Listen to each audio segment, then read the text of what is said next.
Welcome to another edition of the 49er GoldCast.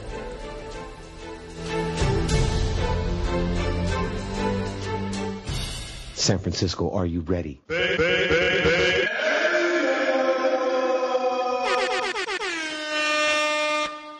Bam, boom, bing. Welcome to another edition of the 49er GoldCast. I'm your host, Rudy Solis III, and with me is my brother, my co-host, Raymond Solis I, baby.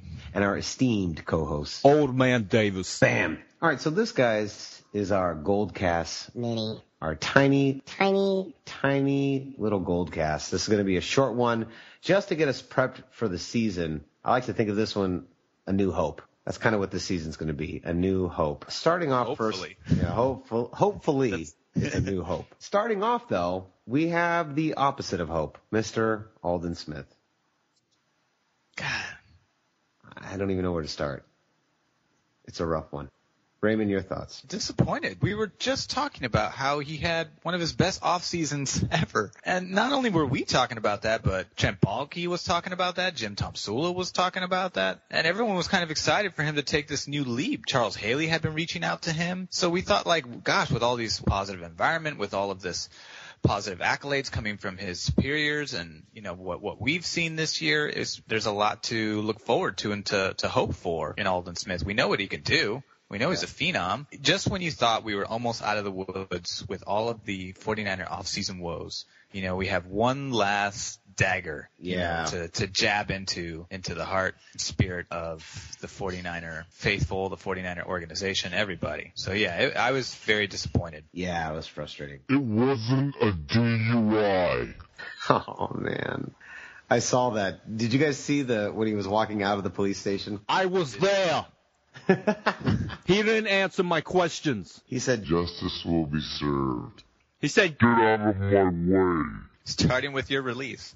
Yeah. Baalke said that that's ultimately what got him cut from the team, is that his inability to take any responsibility. And he said it wasn't the case. Okay, well, how did they come to the conclusion that it was a DUI? How do they tweet? Well, first of all, I didn't realize Santa Clara had a Twitter account, but they tweeted that it was a DUI, that it was arrested for DUI, and then he comes out and says it's not a DUI. Okay, well then, what the hell is it? How they come to this conclusion? defense under I formation. Yeah, it was rough. It was just sad, and it was. I think you hit it on the nose, Ray. It was just the final dagger. 1 week before we go into preseason. 1 week, just our final reminder. Just our final dagger right into the heart. And, you know, football aside, I do hope that Aldon Smith gets help because it's clearly an issue. You know, no amount of stardom or money that's been tossed his way has been a deterrent to make better decisions as far as substance abuse goes, and that clearly needs to get addressed, and he needs to take care of that before he goes forward with anything else in his life. He clearly has deep-rooted issues. He clearly is a young athlete. He has no idea or concept as to the position he is in life, the gifts he was given, and yet he continued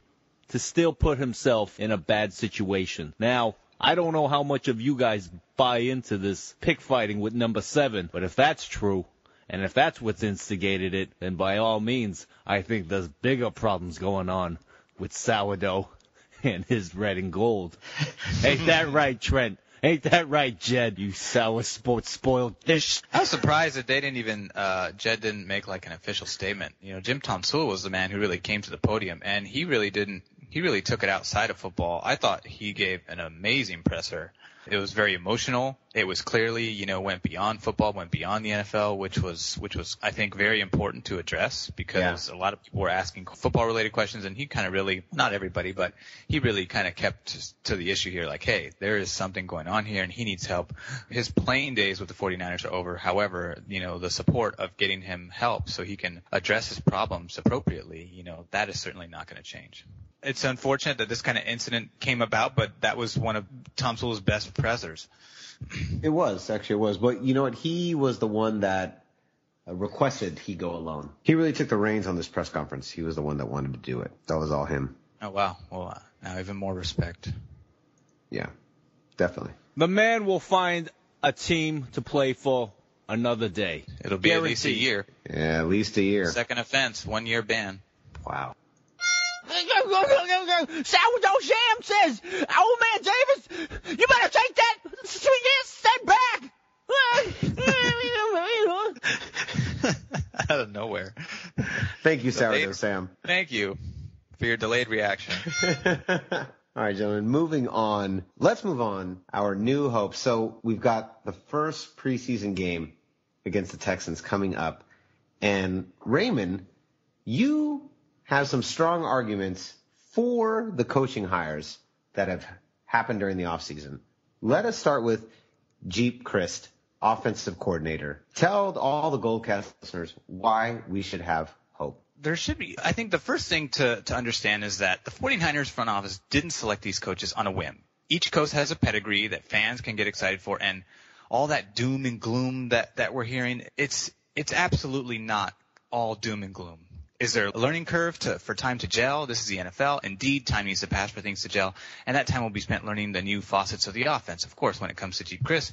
But a lot of people don't realize that the Vernon Post, now dubbed the Catch 3, which won the 2011 playoff game against the New Orleans Saints, was designed by Chryst. And that's just one play that they actually divulged. I'm sure he's designed many more. Not many. I don't know which ones outside of that. But this is a guy who coached Alex Smith to his best years as a pro and capped to the 2012 Super Bowl. And everyone talks about Colin regressing last year. Not true. It was a down year, yes, but not a regression. And the reason why I say that is because the offensive line yielded more sacks than any other team in the NFL, which had the biggest impact on his game. However, the point is, Chris coached Cap to career best in pass attempts, completions, and passing yardage in 2014. So when you're telling me that Cap still managed to surpass and improve upon phases of his game while being protected by the worst offensive lines in the league, you're telling me that was a regressive year? Absolutely not. I disagree, and the numbers clearly prove otherwise. When I look at Geep, I see knowledge, I see experience, I see creativity, and I see a strong rapport amongst players and an ability to coach during times of great pessimism. So in my opinion, only good things can come of that. And you need to look at the bigger picture before passing judgment on somebody, which a lot of media has already done. And I don't agree with it at all. Boom! In the face! Uppercut to the chin. Get out of here. I love it. Okay, excellent. All right, Raymond. Excellent. Love it, love it. Next up, Eric Mangini, defensive coordinator. Why should we have hope in him?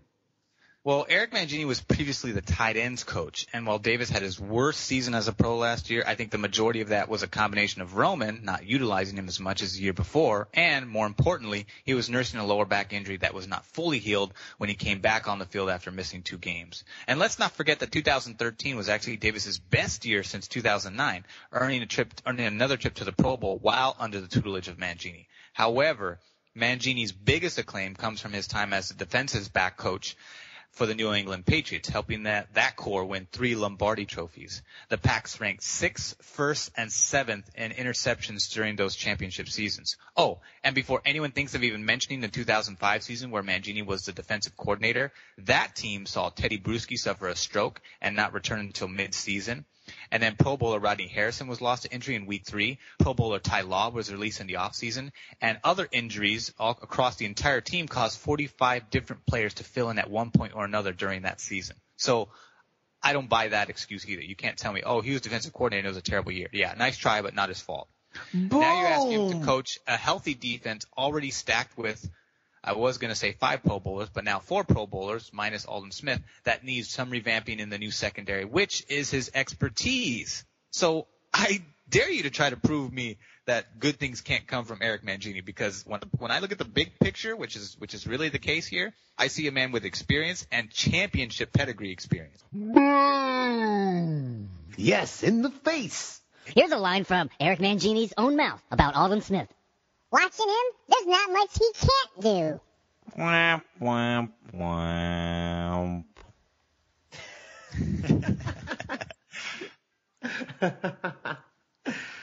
Okay, excellent. All right, well, good. Ray, I have hope. Now, but here is the most controversial pick. Here's the big one, Ray. We went through offensive coordinator, defensive coordinator. Now it's time for the head coach, Jim Tomsula. Uh-oh. Hey, you heard old man Davis. Give me hope, Ray. Give me hope.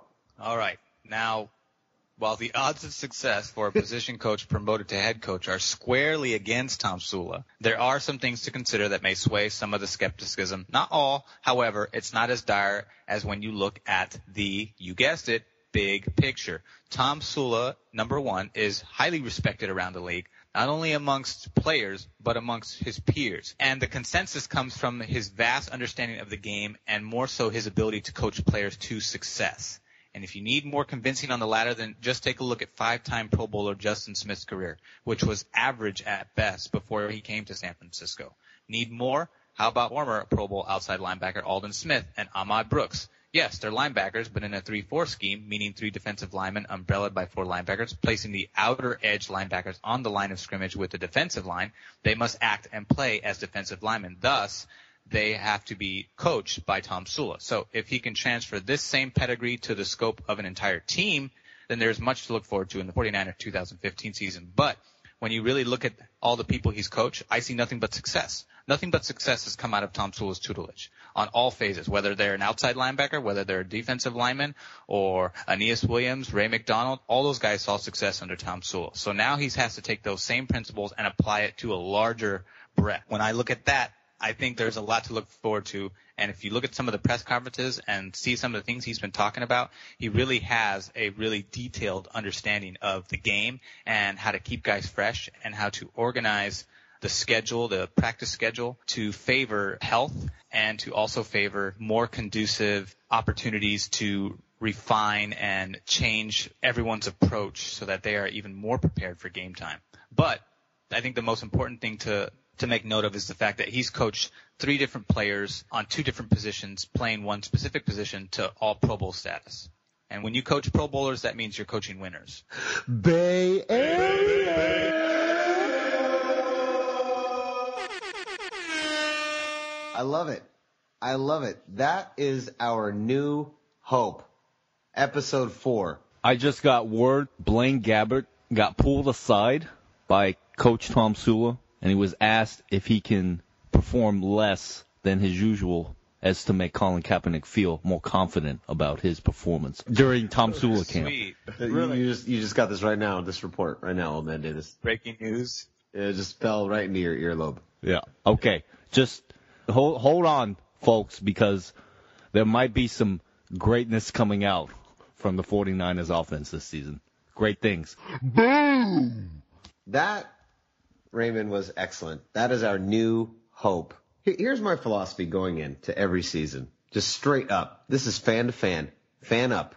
Got to fan up. This is my philosophy going in. You have to have faith. We're called the 49er faithful, right? You have to have faith. And until they start losing games, if that happens, then you can release the faith, because that's the truth. But going in, you have to have faith. You gotta have faith. I gotta have faith.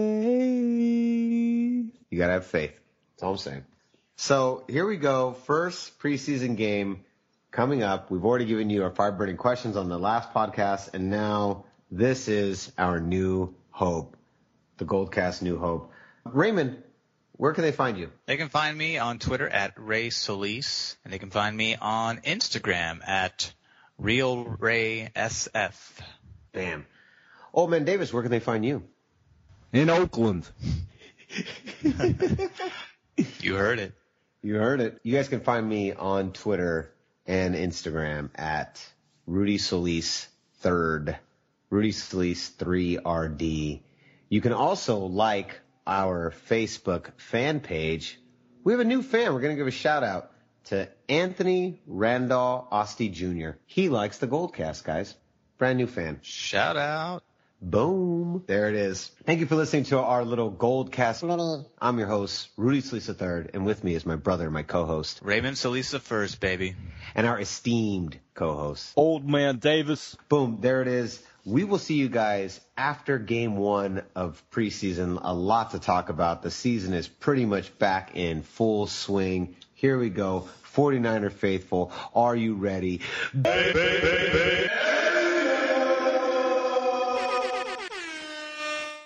Bam. We'll see you next time. Same GoldCast time, same GoldCast channel.